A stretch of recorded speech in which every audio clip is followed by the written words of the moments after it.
தம் கிருபை பெரிதல்லோ என் ஜீவனிலும் அதே இம்மட்டும் காத்ததுவே இன்னும் தேவை கிருபை தாருமே இன்னும் தேவை கிருபை தாருமே. ஆண்டவரும் அருமை இரட்சகருமாகிய இயேசு கிறிஸ்துவின் ஈடு இணையற்ற நாமத்திற்கு கனமும் துதியும் மகிமையும் உண்டாவதாக. இன்று 18/8/2025 நாம் அறியவிருக்கும் கிருபையின் வார்த்தைகள் ஆபகுக் 1:5 ஆச்சரியப்பட்டு பிரமியுங்கள், விவரிக்கப்பட்டாலும் நீங்கள் விசுவாசியாத ஒரு கிரியையை உங்கள் நாட்களில் நடப்பிப்பேன்.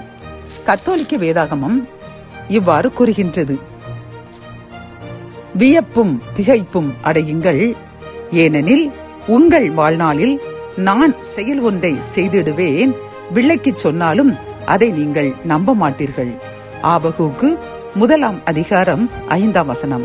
இந்த செய்தியை கேட்டுக்கொண்டிருக்கின்ற அன்பு சகோதரனை சகோதரியே, கர்த்தர் இன்று நம்மை பார்த்து கூறுகின்றார், நாம் இந்த காரியம் எப்படி நடந்தது என்று ஆச்சரியப்படக்கூடிய அளவிற்கு ஒரு அதிசயத்தை செய்து நம்மையும் நம் சந்ததியையும் மகிழ்விக்க போகிறேன் என்று வாக்கு கொடுக்கின்றார். ஏன் தெரியுமா?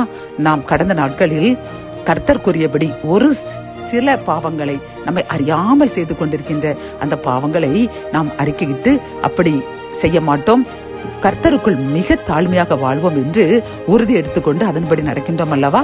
கர்த்தர் நம்மை பார்த்து கூறுகின்றார், நம்மை பார்த்து புறஜாதிகள் நினைப்பார்களாம், எப்படி இவர்களுக்கு இந்த காரியங்கள் நடைபெற்றது என்று ஆச்சரியப்படக்கூடிய அளவிற்கு, நம் இனஜன பந்துக்கள் ஆச்சரியப்படக்கூடிய அளவிற்கு பரிசுத்தத்தை கடைபிடிக்கின்ற நமக்கு அந்த காரியத்தை கர்த்தர் நடப்பித்து ஆச்சரியப்படும், நாமும் ஆச்சரியப்படுவோமாம், பிற மக்களும் நம்மை சூழ்ந்துள்ள மக்களும் ஆச்சரியப்படக்கூடிய அளவிற்கு ஒரு அதிசயமான காரியத்தை செய்து கர்த்தர் நம்முடன் இருப்பதை நிரூபிக்கப் போகிறேன் என்று வாக்கு கொடுக்கின்றார். ஆகவே இந்த செய்தி கொண்டிருக்கின்ற நாம் தொடர்ந்து கர்த்தருக்குள் பரிசுத்தமாய் வாழ்வோம், ஆசீர்வாதங்களை அளவில்லாமல் பெற்றுக்கொள்வோம்.